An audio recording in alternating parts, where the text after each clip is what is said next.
Boom.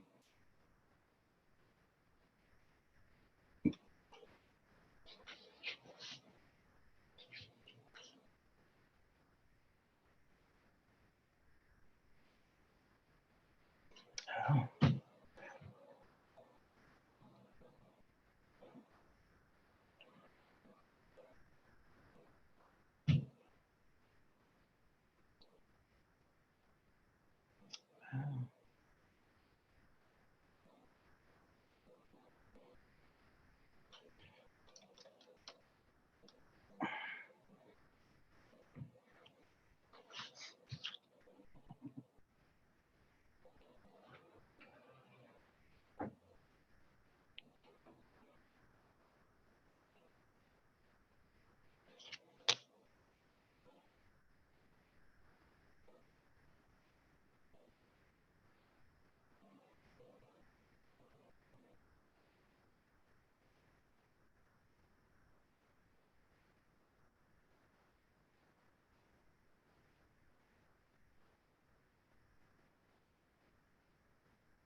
Mm-hmm.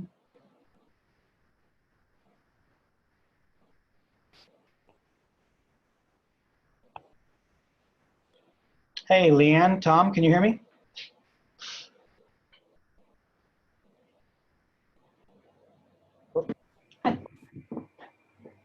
I can, but I'm going to mute you for most of this. But Oh, yeah, that's fine. You guys just a little early. I just thought I'd say hey. hey, how are you? I'm doing good. Where are you from? I'm from New York. Oh, okay. Cool. Are you a designer or are you just? Manufacturer. Oh, okay. For whom? Who am I speaking to, by the way? Oh, sorry. This is Paul McManus. I'm the owner of McManus. Hey, Paul. Yeah, it's Tom Price. Yep, we spoke. Oh, sorry, Tom. I didn't connect the face with the name. That's all right. Listen, I'm double booked, and I'm going to listen on your call, but I have a concurrent Zoom call, so I'm going to do this from my phone, and then yeah, so I'm going to mute, but I'll Right, I'll cool. listen in. I just wanted to say hey, but I'm going to go ahead and mute you now then. Okay, thanks. Thank you. Leanne, are you there?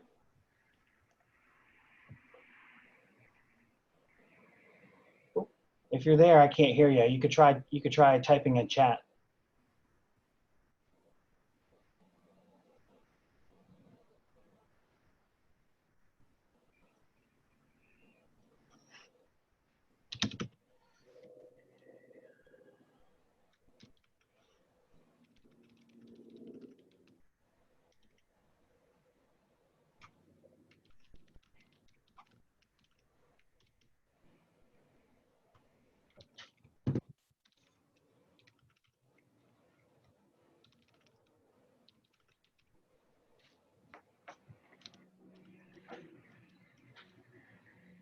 Okay, you're with Apex. All right, great. Well, welcome, and I hope you enjoy. We're going to be taking questions through chat, so feel free to ask a question anytime. We're pretty easy going here. And I'm just gonna. It looks like you don't have a mic, or maybe you're having trouble with it. I'm just gonna mute you anyway. And we just got a couple of minutes. We got more people jumping in now.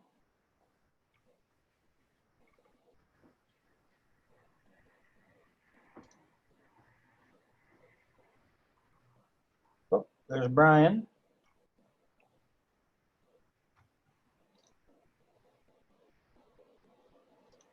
Hey, Brian. Hey, Brian. Hey, can you hear me? Yeah, man, I can hear you. Okay, cool. We've got people slowly joining. We still got a couple minutes here. Okay. But people are live as they're joining, so that they can hear what you're saying. Can you guys hear me? I can hear you, Brianna. Yes. Okay. Yeah. Yep. More people are jumping in. We'll get started in a minute. Brianna, can you do me a favor and monitor the chat for me? Yep. I'm having a little trouble doing it from here, from my side. Yeah, I got it up. All right, cool. Yeah, just speak up if there's any questions. Okay.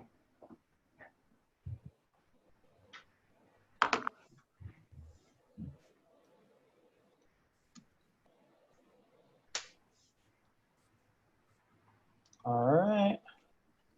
I'm having trouble seeing video for some reason. Ah, there we go. Yeah, you have to turn us on.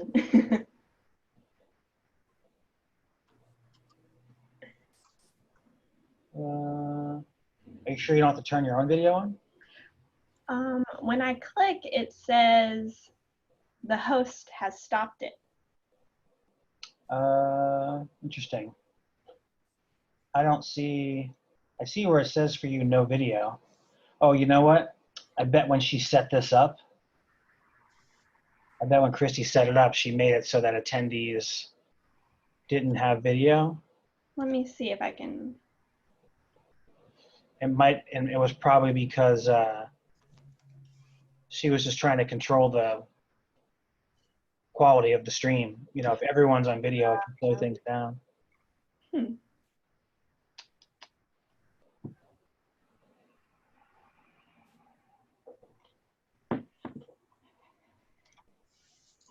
Yeah, I'm not seeing a way for me to change it here.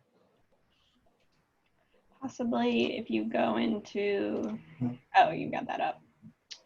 Yeah. Nope. Well, you might get lucky. You don't have to video this time. I know how much you hate that. Dang it. All right. Well, we got a bunch of people joining, so we might as well get started. I wish they could all see you. Do you want me to come up there and sit by you?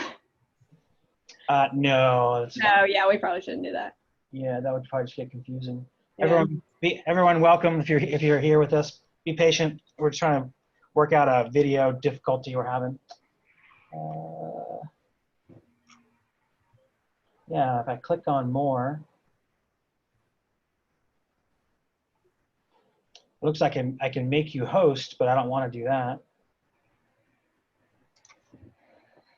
Yeah, I don't see any option to turn your video on. There's no way to turn it on your end. It says not possible, huh? Yep. There we go. Allow panelists to start video. Try it now. All right. There we go. Learning about technology every day. Yeah. And I consider we're a pretty tech forward company. Yeah. For us to mess this up is pretty crazy. Turn my phone off. All right, everybody, welcome. I'm Paul McManus with McManus Kitchen and Bath, if you don't know me. On the line, we've got Brianna Browning, who's our interior designer, and Bryan Brisky, who is from Advantage Design and Remodel up in New Berlin, Wisconsin. Brian's our guest today. We're going to be talking about kitchen design trends and how to create a sort of timeless design for your kitchen. Brianna, you want to say hey? Hi, everyone. I'm Brianna. I'm the designer here at McManus Kitchen and Bath. I'm a graduate of FSU and a certified interior designer.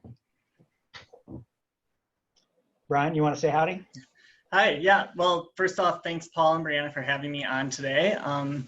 So I'm interior designer here at Advantage Remodel.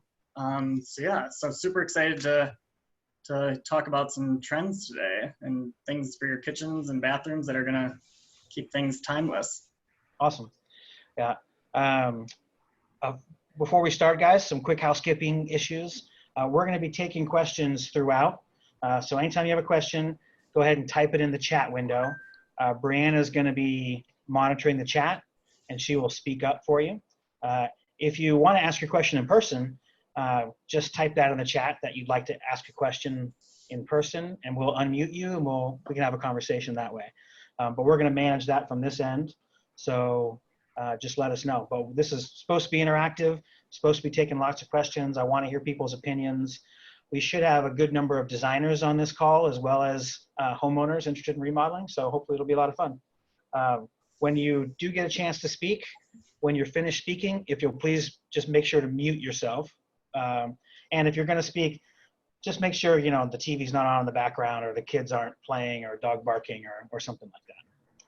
I'm just going to add, because someone said in the chat to use the chat instead of the Q&A. Yes, we want to use the chat, not the Q&A, to ask questions. Yeah, thanks. Let's just keep it simple. Use the chat. It's just a little bit easier. We don't have to manage a bunch of different screens. Real quick, for those not familiar with us, McManus Kitchen and Bath, we're very similar to Bryan, to Advantage Design and Remodel. We're a design, build, remodeling company. That means we do all your design in-house. We manage your project from start to finish. And we're located here in Tallahassee, Florida, for those of you on the call that are from out of town. Brian did a quick intro, but Brian, you want to talk a little bit more about Advantage Design and what you guys do? Yeah, so here at Advantage Design, obviously our bread and butter is really, kitchens, bathrooms, lower levels, but we do anything from additions to whole home remodeling.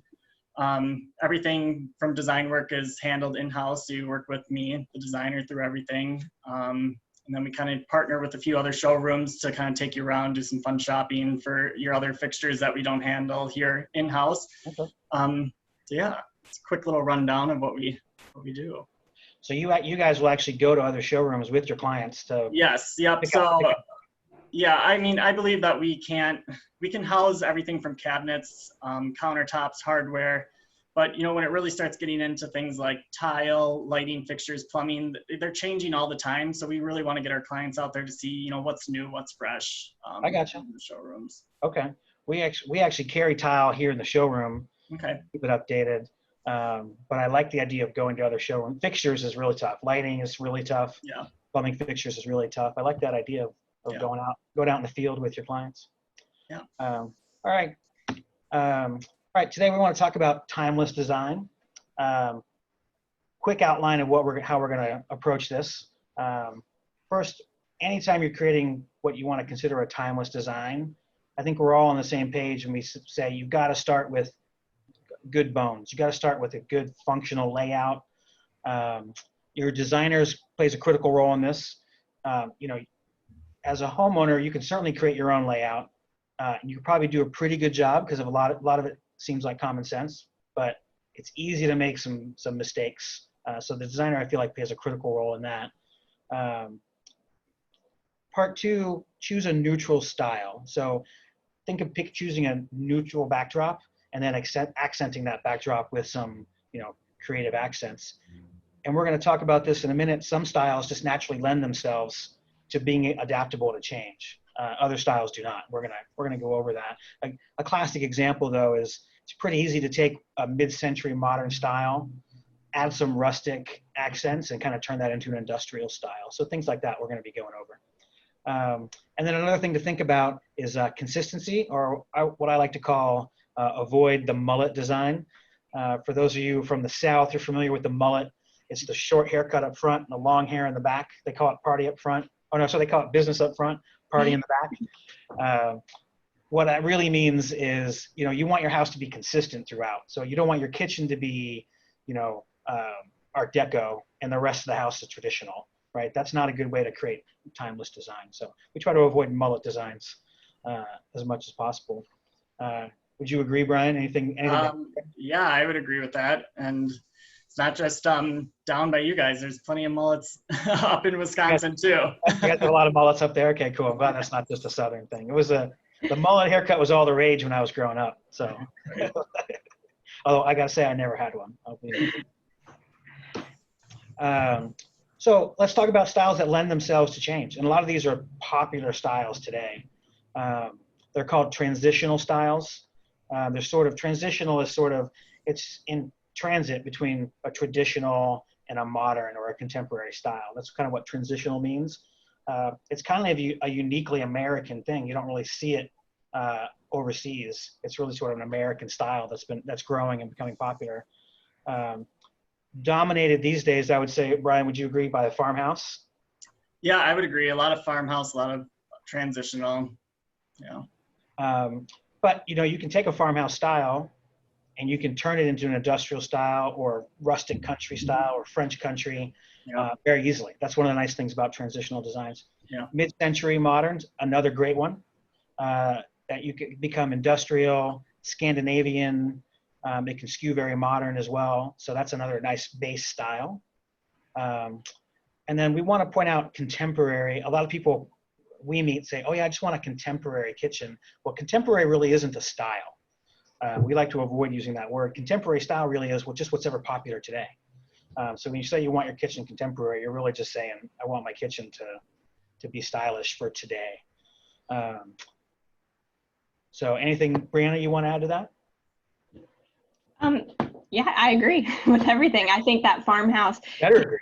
It easily can become like different styles. You can do very traditional farmhouse, you know, more transitional, and then like very country.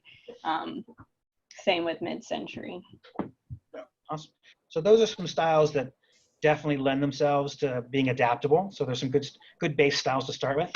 There are, of course, some styles that don't lend themselves to change. Your sort of classic traditional kitchen is an example. There's a bohemian style, or some people would call it an eclectic style. That's very unique. You're not very hard to adapt. And then your Art Deco and glam styles are, you know, again, sort of very unique.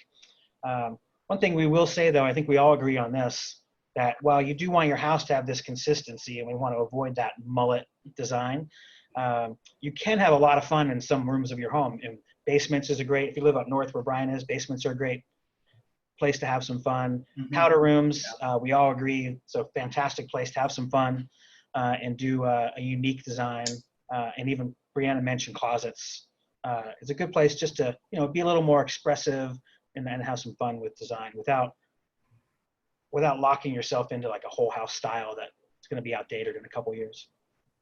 Yeah, I think powder rooms is like a fun place to do that too, just because like that's where your guests are going to be going. So it's sort of like a surprise when they go into the bathroom. Yeah, I agree with that. And I also, for basements for us, a lot of the times my clients are like, can I paint all the woodwork white down there in the doors if I have traditional oak upstairs? And I say, go for it, because it kind of is, you're walking down into a whole new space down there. So I think it's an area to kind of play with some fun, different styles, paint colors, cool wall coverings, things like that.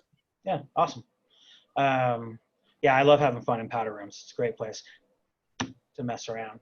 And then one final note, and we're going to get into looking at some pictures and talking about different styles more specifically, is everything we're talking about today, I think it makes sense. It's good advice, but just remember your personal style, your personal taste trumps everything, right? And I think we're all totally on board with that. As a homeowner, you're driving what you want the look to be. So if you have a real particular style and that's what you love, that's what you want to do. Don't feel like you have to sacrifice that style because it's not trendy or it might be out of style in a couple of years. It's your home. You need to love it. We still want to be function first, but style's personal. We want to make sure that your home reflects your style. All right. So starting out, Brian, what would you call this? Very, very, very traditional kitchen. Some strong traditional elements here. This medallion is a classic. That's a classic mid 80s, early 90s element. If your kitchen looks like this, it might be time for an update. Yeah, I agree. unless you love it, and then to each his own. But yeah, for sure. The distressed wood, the raised panel doors, very traditional. This sort of natural stone backsplash, the ornaments, these sort of corbels, those are all very traditional elements. Not super popular today. Doesn't really lend itself to much adapting. I could put a subway backsplash tile in there, but that's not going to make that a farmhouse kitchen, right? It's not going to change the other elements in that room. You're kind of locked in with the cabinetry and some of this decorative trim. Some of that's going to be hard to get away from. So to change the style of a kitchen like this, you're really kind of looking at a gut renovation or a pull and replace update. Here's a good example of a style I think you can adapt. Brian, what are your thoughts on this one? I personally really like this kitchen, besides kind of like the picture framing behind the range can kind of date it a little bit, but it kind of really gives you a little bit of farmhouse, a little bit of industrial, a little bit of rustic country, with the barn door going into the pantry area. Kind of have three different designs going on, but they all work really well together. Yeah, I'd agree. The medallion, the little, that little picture framing, that's kind of the only thing about this whole design that really bugs me. Yeah, I think it's really transitional too, in the way that if you down the road got tired of the sort of more industrial farmhouse look, you can lose the lights, change the bar stool, maybe even get rid of the barn door, and then it's going to give it like a totally different look. Yeah, I agree. I think this kitchen you could turn into a traditional, like a contemporary traditional pretty easily. You could turn it into a farmhouse pretty easily with some relatively minor updates. Change the backsplash tile, the lighting, like Brandon said. That hood would probably need to change. That's a pretty industrial hood. Yeah, and there's so many barn door styles now that look very modern, contemporary too, so that'd be an easy way to change things. Yeah, absolutely. Yeah, so an example of and this one is unique in my mind. I usually don't like doing these raised panel doors on a transitional design, but in here it works. I think in this kitchen it kind of came out well. All right, couple kitchens to look at here, similar. Brianna, what do you think of these? I thought this was a nice example of transitional, but the homeowner still incorporated some, like elements that made it personal. Like you've got a nice, like classic white cabinetry, more shaker style. So it still like stands the test of time, in my opinion. But like with the backsplash and like the wood paneling in the back of the wine area, it made it more personal and a little more stylized and trendy. Yeah, I agree with that. And this can easily be another one that is adapted to, you know, if you just want to keep it very classic, transitional, or try to modernize it a little bit, you know, switching out that barn door again, maybe not doing the wood paneling behind the bar area, maybe a more high gloss tile or something. Anything goes really well with the white shaker cabinet. So, Yeah. you can easily change it. Yeah. Even they did a contrasting island color in this sort of looks like a washed gray with like some kind of glaze. Also, but still neutral. Mhm. You could change out those corbels, which are a little traditional. It looks like this. I love this little wood bar. Yeah, Yeah, I love that too. Yeah, I think that's a nice element. Yeah, that brings a little organic warmth to it, but that would be very easy to swap out. These bar stools are obviously kind of fun, little formal, little, skew a little the feminine side, but easy to change. Yeah, I think those are nice. These are kind of farmhousey. Yeah. That would be easy to change. Yeah. Okay, now here's another one, probably very difficult to change. Bryan, what are your thoughts on this one? Personally, not my favorite style, but it is, you know, heavy, modern, very, you know, contemporary, gorgeous. It is a gorgeous kitchen, but functionally for me, it wouldn't work, but it was really giving you everything you need. You know, no hardware, more of like the rail style for the doors and the drawers. You know, you have kind of the drop down going into the peninsula, waterfall edge. Mm-hmm. Yeah, very minimalistic for this. Yeah, very, very, very much a classic modern. Sorry, my phone keeps going off. Look, again, hard to change. You could throw subway tile on the back there, but that doesn't make it farmhouse. It's not gonna, this is definitely a modern kitchen. I will say that I love this element of the open shelf built into the cabinetry. Mhm. That's an element you could use in lots of different styles that I think would work. Modern happens to be my personal favorite style, so I would love this kitchen.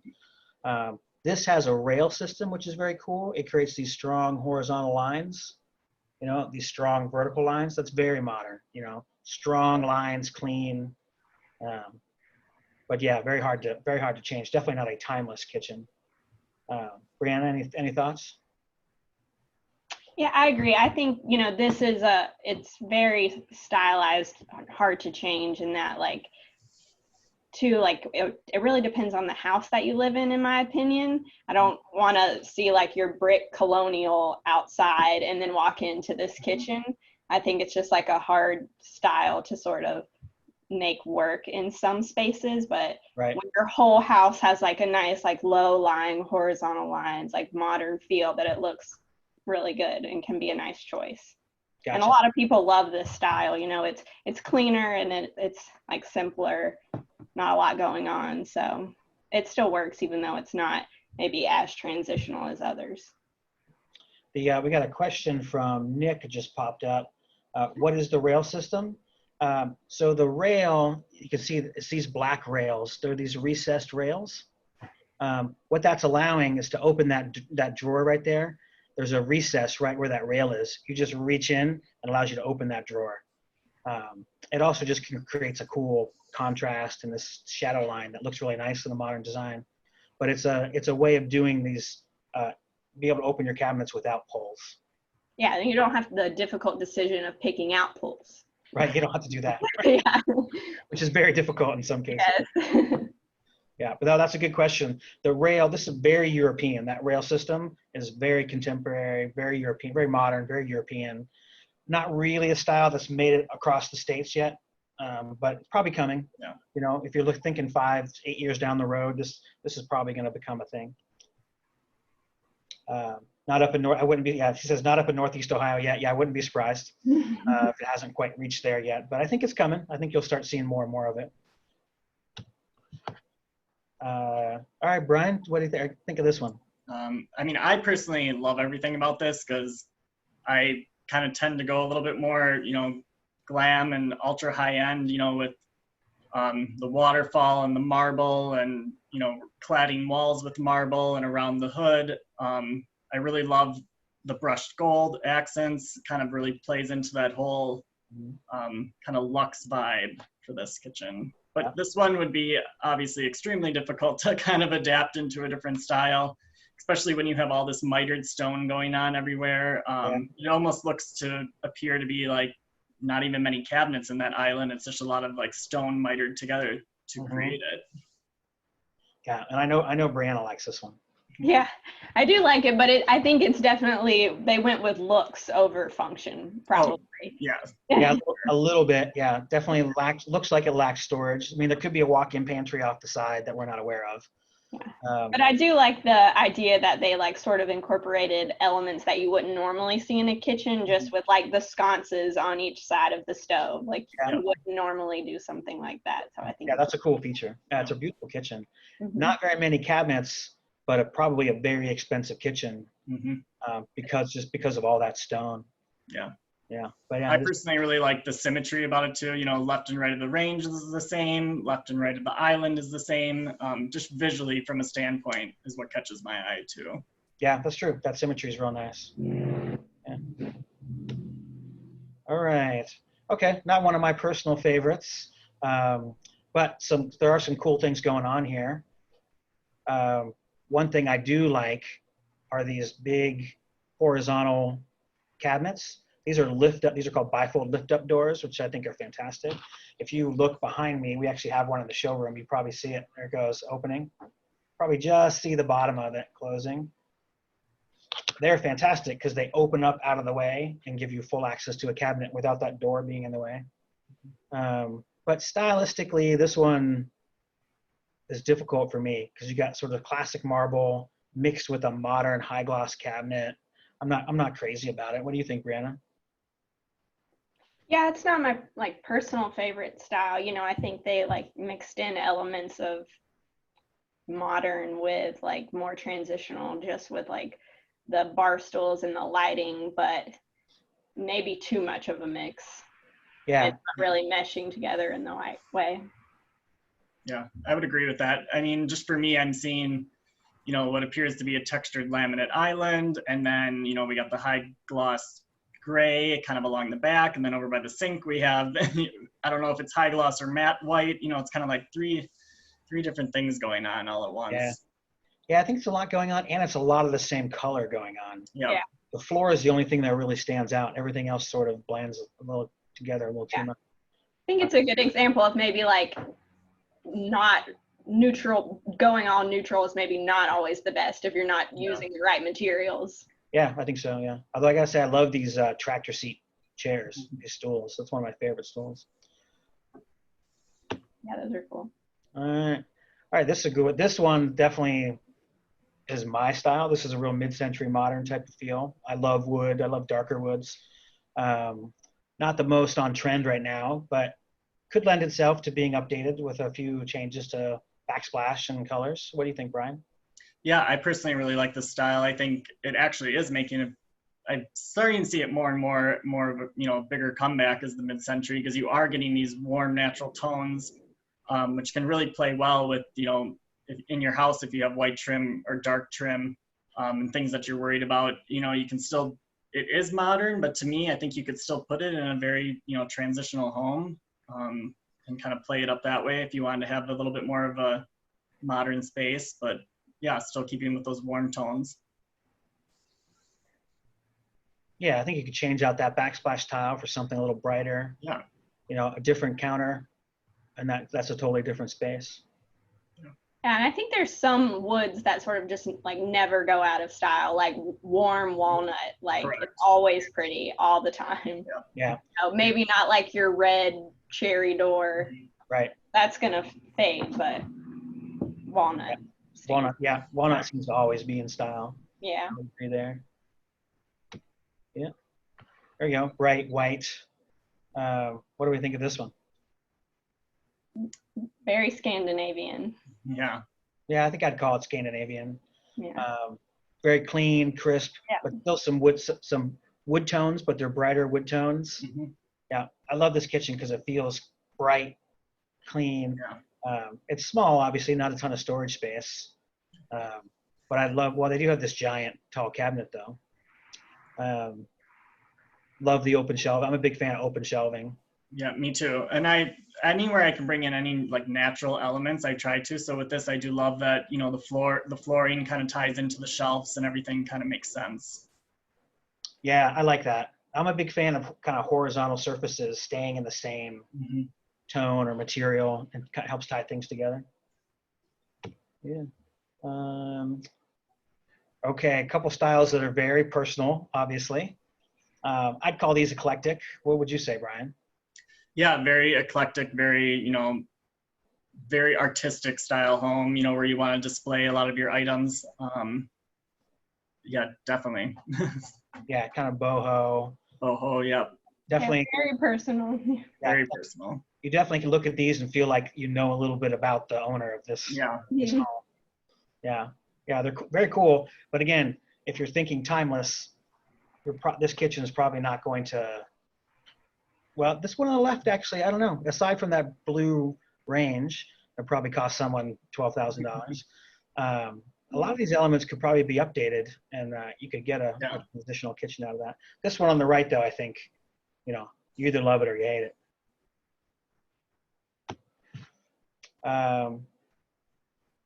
This one, I think, another great example of personal, a mix of a lot of different styles, but I think it's fantastic.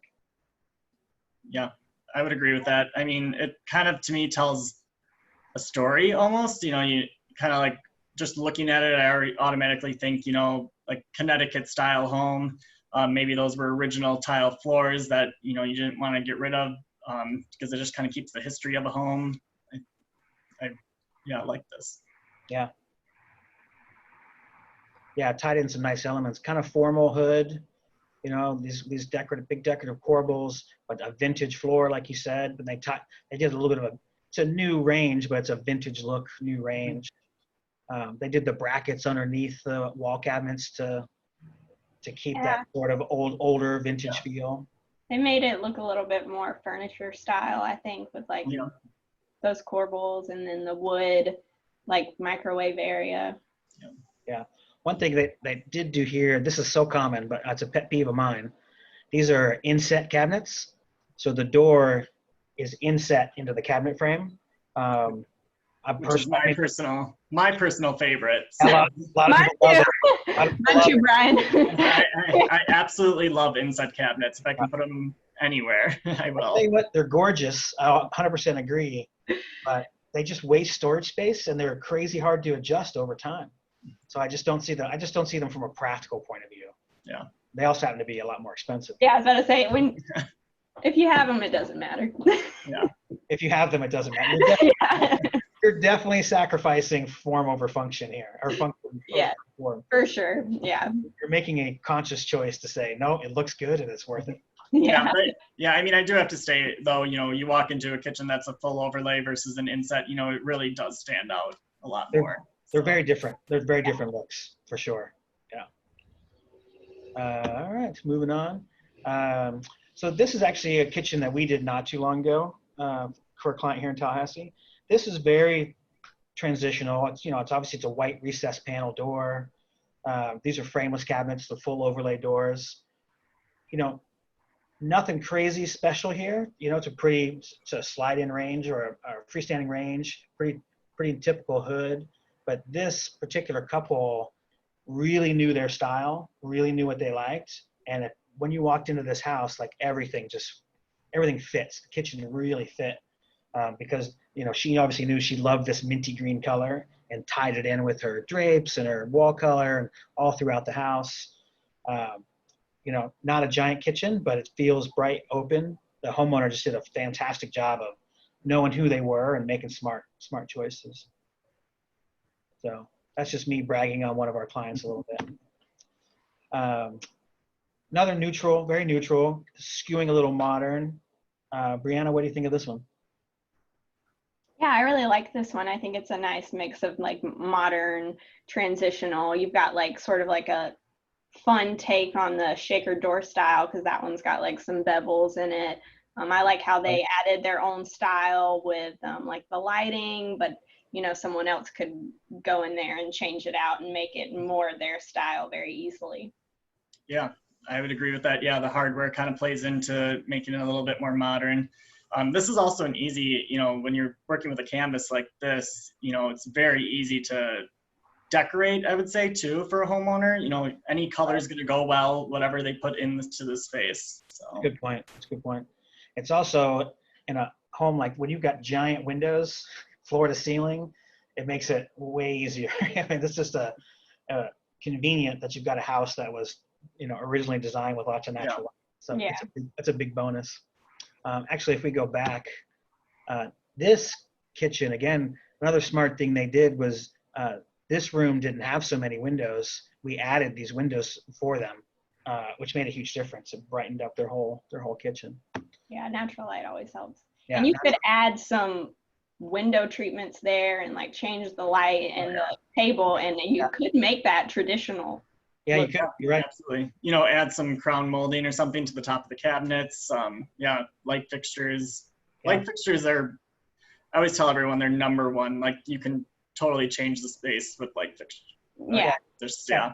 I agree. And fairly inexpensively too, depending. Yeah. Light fixtures. That's the important thing is like go more your style and the things that are easy to change. Yeah. That's it. Yeah. I think that's the key message. Yeah.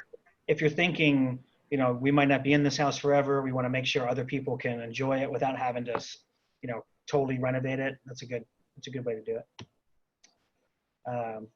Not very similar, I think. White recessed, sort of a shaker style door with a little bit of detail. Pretty good layout, all in all. Nice little kitchen. So pretty classic subway tile. This is like a retro subway. It's kind of wavy. Pretty popular down here. Very, very similar. The thing that jumps out to me with this kitchen, I'm a big, a function first, no matter what. I do not like sacrificing function for form. And here, I think they did that. They obviously wanted this giant built-in fridge, which is very attractive, but they sacrificed counter space right here for that giant fridge. Mm-hmm. And they made, in my mind, two mistakes. They put in this giant range, so they had to sacrifice some counter space for the giant range, and they put in this giant fridge and sacrificed more counter space for that. For me, that creates a problem in that kitchen that never goes away. Yeah, I agree. That it almost feels, for this space, feels a little crammed. Even the island to me looks a little bit too close to the cabinets. Like if you're standing at the sink, you'd be bumping into the person, behind you. I probably would have, switched the refrigerator over to where that little desk area is and got more countertop space to the left of that range. Yeah, I think that would have been a good way to solve that. Take this fridge, move it over here, and put the desk on this end. They would have got all the same features, but would have got a more functional design. Yeah. David is saying dining room light is about 6. I think he's talking about this. Yeah. There. Yeah, that light's up there. There's no question. That's a very tall, it's a tall ceiling. That's probably a 12-foot ceiling. And so that light probably could get dropped down. Yeah. Brandon, what do you think of this one? I think this is just a little boring. I think that was really in style. It's been in style and it's still here. Like everyone going with gray, all gray, everything in gray is great. I think it's just in like smaller increments. You don't want everything to be gray because then it just looks sort of monochrome and boring. You want to add some interest when you're redoing your space. Yeah. What do you think, Brian? I agree with that. I mean, it's a lot of gray going on, even with the stainless steel appliances, everything's just a different shade.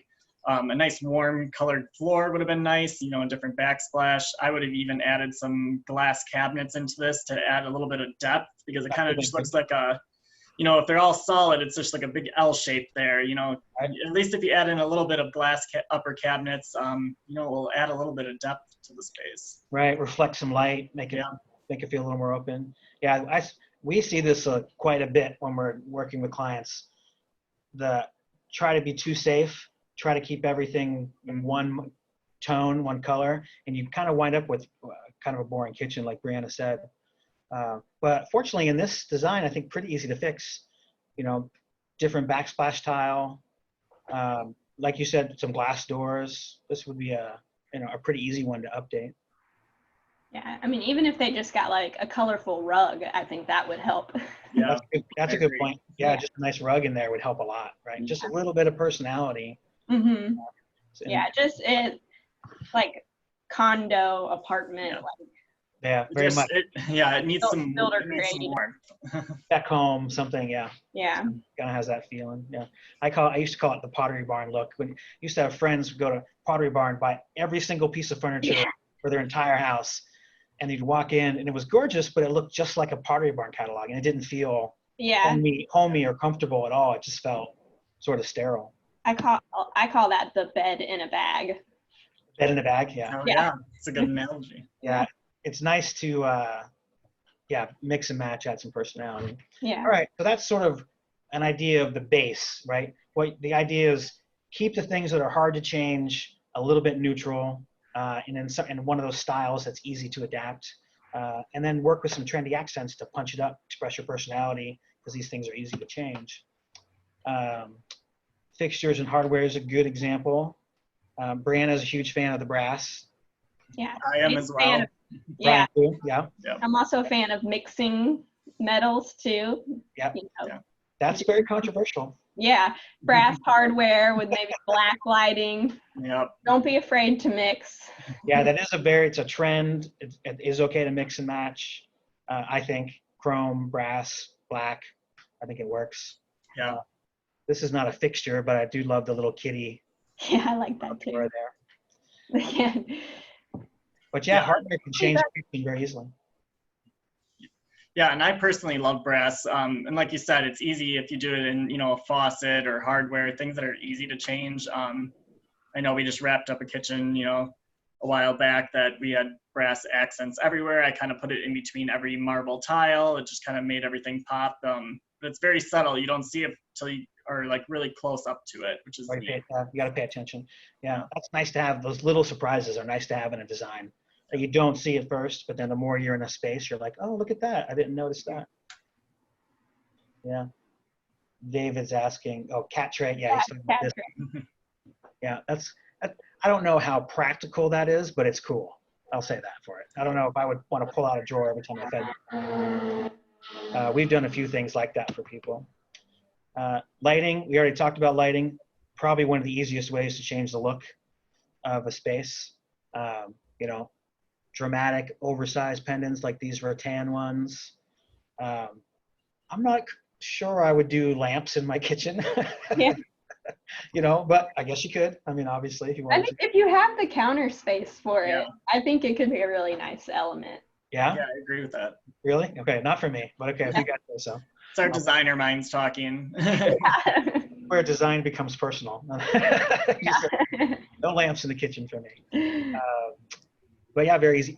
I think these floating shelves also very easy. These are obviously wood, but you could change those out to stainless steel. You could change them out to a painted, and you could change the look of that kitchen too. Yeah, and I mean, that's a great place to put things that you love and that you want to display, and you can change them out when you want to Yeah. change the style. Yeah, I totally agree. Tile, I mean, there's more tile available today than there has ever been. Mhm. And it's not crazy expensive, and it's all different shapes and colors. To swap out a backsplash tile down here, if you're looking at 30 square feet in an average kitchen, it's $1,000, which obviously isn't a tiny amount of money, but every 3, 4, 5 years, you want to change the look of your kitchen. To swap out a backsplash tile, probably not a huge deal, and a great way to update. Yeah, usually if we're going, with a white shaker or black shaker painted cabinet, I try to get my clients to do, some fun kind of tile in their kitchen. Yeah. Yeah, I think all of these are have a lot of interest, but they're not super in your face, Yeah, exactly. too poppy. Right. Not like, oh, I wish we had it. We're doing a kitchen now with blue and red tile. It's literally like blue and red, like Marvel colors, which again, this is where personality, personal style just Trumps. speaks for itself, trumps everything. They absolutely love it. Every time I see it, I think Superman, because it's literally like it's that blue and red. I wish I had a picture of it. We should have put it in here. Yeah. But anyway, it's their backsplash tile, and if they decided 2 years to change it, they can, and it's pretty easy. So it's a nice place to have some fun. Last thing we really want to talk about are products, some interesting products that are trending, you may have heard of, may have not heard of. Some things to consider. One most people have probably heard of is lighting. Under cabinet lighting, up lights can totally change look of a space.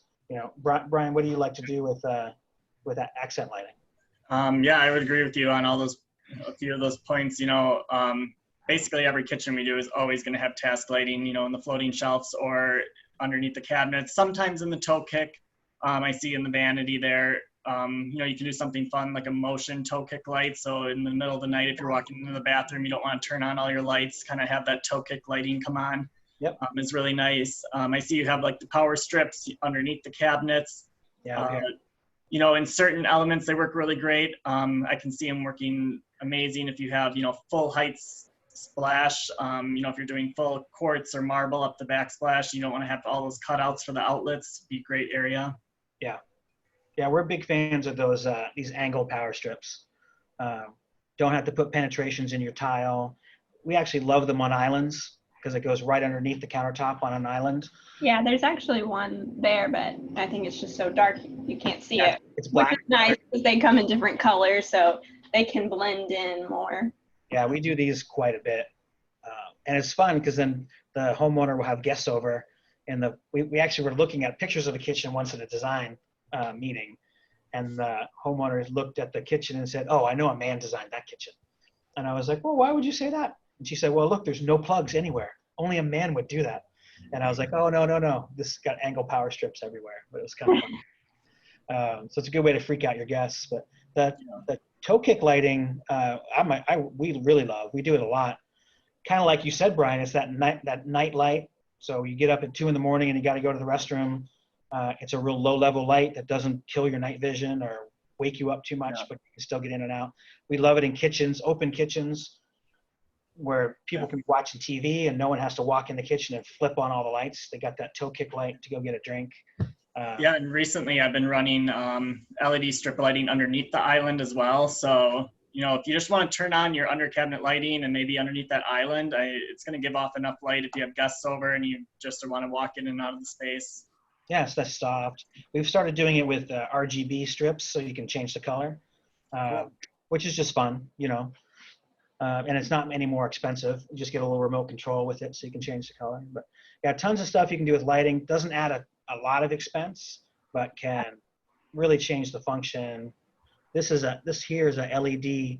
It's an LED angled power strip combo, so it's 2 things in one. You can see there's just no plugs at all in this backsplash, because the plugs are up here in combination with that under cabinet light. Yeah, so yeah, tons of fun with lighting. Countertops, I think we've talked about countertops quite a bit, but quartz, decked in is a new kind of quartz that's becoming more and more popular. I think it will eventually supplant quartz as the dominant countertop. They're just battling a few design problems and a few cost issues right now, but I think long term, that's the surface everyone's gonna want. And then I always like to recommend wood. I love wood tops. I got wood tops in my kitchen. And I think they're a great go-to. Yeah, I like wood tops too. I mean, especially if you just want to do them on an accent piece, more of like an island or towards the end. Or I know a few slides, you know, towards the beginning, there was just that little raised wood top area. Yep, that was great.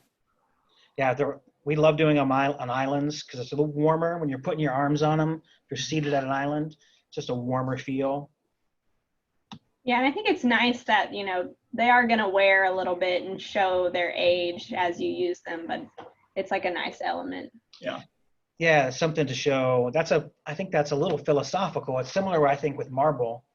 Like if you want natural marble in your kitchen or you want wood in your kitchen, you've got to be okay with the organic nature of that material, and it's going to age and patina and scratch and stain, but it's that adds character to your kitchen. You're either the kind of person that enjoys that, or you're not. If you're the kind of person that needs things clean and perfect all the time, then, you know, those materials might not be for you. That's when a decked in is really great because it's super durable, you know, almost impossible to scratch, heat resistant to 1400 degrees. You know, you get those those kind of surfaces too. But I kind of like the organic nature of woods and marbles. Workstation sinks. I mean, we've talked about before. I love these sinks. I think you're going to see them everywhere in the next 5 years. They have these little recessed channels where all these little accessories like cutting boards and colanders and stuff can drop into and slide around. This is a typical sized one, normal size, about 36 inches or 33 inches. This is probably about a 5-foot one by the looks of it. Hence they've got the 2 faucets. We've got a question, Paul. What workstation sink brands are we familiar with? So one of them is Ruvati. So the 2 you're seeing here are Ruvati, which we carry here in the showroom. If you can see behind me, our sink, that's a Ruvati workstation sink. It's a 4-foot sink. This one on the left is made by a company called The Galley. They kind of invented the workstation sink, as far as I know. They were the first ones that I ever saw come out with one. It's an extremely high quality, also extremely expensive. It's about $1,000 a foot. So if this is about a $5,000 sink. They've got a ton of options too, with different ways you can set them up and just like.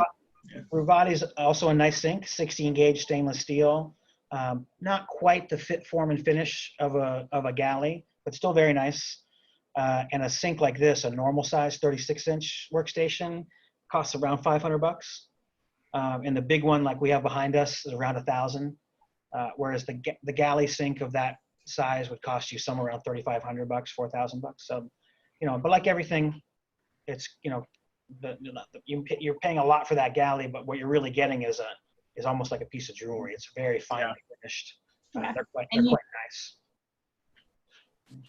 Yeah, I agree with you on all those points. I mean, I personally love the workstation sinks, especially if you're more of that entertaining home where family's either always at your house or friends are always over. I know that's the case for me. And I would love to have one of these just to even you can make a mess and just kind of hide it under everything until your party's done and then clean it up later. It's really nice.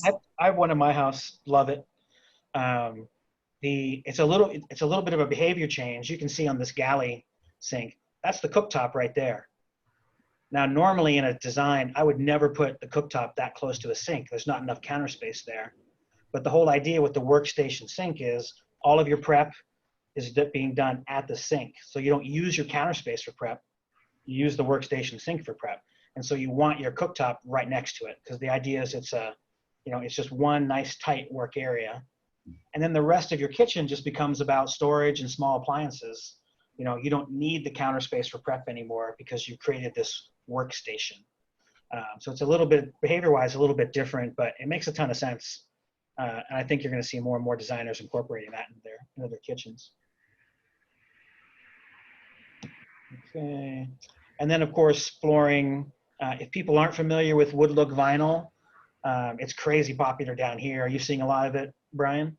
Yeah, we, I would say 90% of what we do is always going to be, unless they already have natural hardwood floors, then we're kind of lacing into them and carrying them throughout the house. Don't do a lot of tile, I guess, in a kitchen. It mainly is in a bathroom. So. Okay. Yeah, tile historically was very popular down here for the kitchen. But more and more we're seeing the luxury vinyl plank, and there's a piece of it there. It's thinner, it's very, very durable. It's rigid, they call it rigid vinyl plank. Clicks together just like laminate. 100% waterproof, very scratch resistant. It's a real good product. Yeah. Sorry, Brianna, you gonna say something? Oh, I was just gonna say it's warm, like on the feet, as opposed to tile, which can be cold. Yeah. My one caveat with the vinyl is if you do damage it, it's difficult to repair.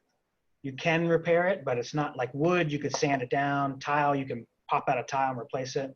But it's a little more difficult if you were to severely damage it. It's also very hard to damage, but in the event that you did, that's a little bit of a downside. Yeah, and even with the LVP flooring, kind of going back to your statements, how, if you do a kitchen and in 5 or 10 years you want to switch it up a little bit, this is a great route to go. I mean, one of my friends, True. great way to put it, she was going to put hardwoods through her entire house. And then she was like, you know what, we're just going to do LVP because I can change out my floors in 5 years for the same price as the hardwoods. Okay. So she can get 2 different looks, 5 years down the road. And Yeah, it's a floating floor, so it's super easy to install. That's a very good point. You can just pull it up and replace it. Yeah. Nick asked if this is being recorded, and it is, correct? Yes, we're recording it, and we'll post it to a blog post on our website. We're gonna send a copy to Bryan, and then we can shoot all you guys a link to that. So if you want to watch it later. Yeah. There's another question. LVP is considered waterproof. Is this true? Yeah. So a couple things with LVP. It is 100% waterproof. This particular one's made by Mohawk. It's 100% vinyl. So the underlayment's vinyl, the top's vinyl, it's 100% vinyl. Other companies like Cortec, they use a cork backing. So it's 100% vinyl, but they use a cork back. Cork's a natural product. It's basically a wood bark. So while cork is waterproof, it can rot. So if you were in a situation where that floor was getting wet pretty often, like say at a doorway, a French door, sliding door, where it got wet a lot, that cork can have an issue. So if you're really concerned about waterproofing or being waterproof, get something that's 100% vinyl and stay away from those cork back products.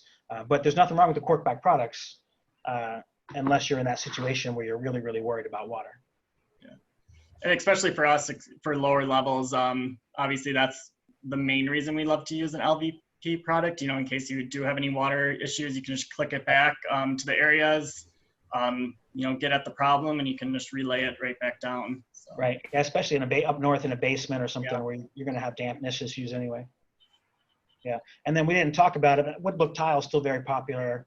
Still a great choice. It's very, very durable, but I think the LVP is really kind of taken over. Accessories, a couple cabinet accessories that I love. These bifold lift-up doors I talked about already. I've got one behind me. I love the remote control where I can open it and close it. What's nice is with these lift-up doors, and there's another lift-up door here. This is called a tilt-up. That's a bifold lift-up. The idea is when you're working in your kitchen, you can open them and leave them open the entire time you're cooking, cleaning, whatever, because the door is up and out of the way. And then when you're done, you put everything away and just close everything. So I really like the workflow of that.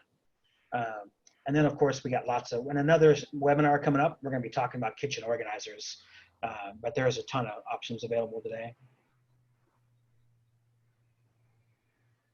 You guys, any thoughts on that?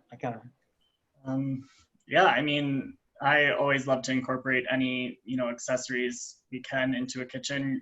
Always the staples, cutlery divider, waste pull-out, tray divider. Those are always going to be in every single kitchen we do. But, like the pot and pan pull-out under the range, those are really great things as well. Yeah. Yeah, with a lot of organizers, I don't want to go too deep into it because we will talk about it in another webinar. It's when you organize things, you lose a little bit of space to the organization, but everything is more organized. It's a little bit of a compromise. You can store more stuff if you pack it in, but it's harder to get to because it's not as well laid out and organized. So it's a little bit of a game there. Dennis was just mentioning, so Dennis Gaiman, everybody's a remodeler we're going to be talking to in a couple weeks. He lives up in Pennsylvania. He has a good point. He's saying LVP is a waterproof material, but water can get underneath it. So if you're putting it over a wood subfloor, if that floor is getting wet a lot, water can still get underneath and damage that wood subfloor. So it's not a waterproof barrier like you would put in a shower, right? It's just a waterproof flooring material. So that's a real good point. If you wanted 100% waterproofing, you'd want to put down a waterproof barrier first, like from a Sluter Systems or somebody like that, and then lay your LVP over that. Yeah, thanks for bringing that up, Dennis. Yeah, and that's it. That's our timeless kitchen presentation, along with a few other things thrown in. We've got a few more minutes. If anyone else has any questions, feel free to pipe in. Bryan, while we're waiting for people, I'm curious, how are you guys doing up there with the whole coronavirus you know, shut down type stuff going on? Yeah, we're trying to push through as best we can. I think like everyone else, you know, currently I'm designing from home. I'm in the office today, but I think we've been utilizing Zoom. It's been great to kind of go right. I work on chief architects, so we meet with the clients and we walk them right through the entire space versus here we're kind of going through slide presentations and selections. I think they're actually, we've had a great feedback. They kind of love almost virtually walking through everything. So Yeah, that's nice. Yeah, we use 2020, but I like Chief Architect a lot too. We do have a question. How do you guys work with new clients to help them determine a design style that really shows who they are? So I'll let Bryan answer, but I'll just say for us, we're going to do, I'm sure Bryan would too, we're going to do 2 to 4 design meetings with you, depending on the scope of your project. So it is a process of getting to know each other at each meeting. But we also use a couple of surveys. Right when you first agree to work with us, we're going to send you a use survey. It's sort of how do you use your kitchen? Is it 1 cook or 2 cooks, or do you entertain a lot, or do you have kids, and that kind of stuff. So we're going to figure out how you use your kitchen. And we're going to also send you a style survey that's kind of a hot or not. It's kind of going to like, do you like this, or you like this? Do you like this, or you like this? That helps inform a little bit. But then really it boils down to every meeting, getting to know each other a little better and tweaking and updating the design.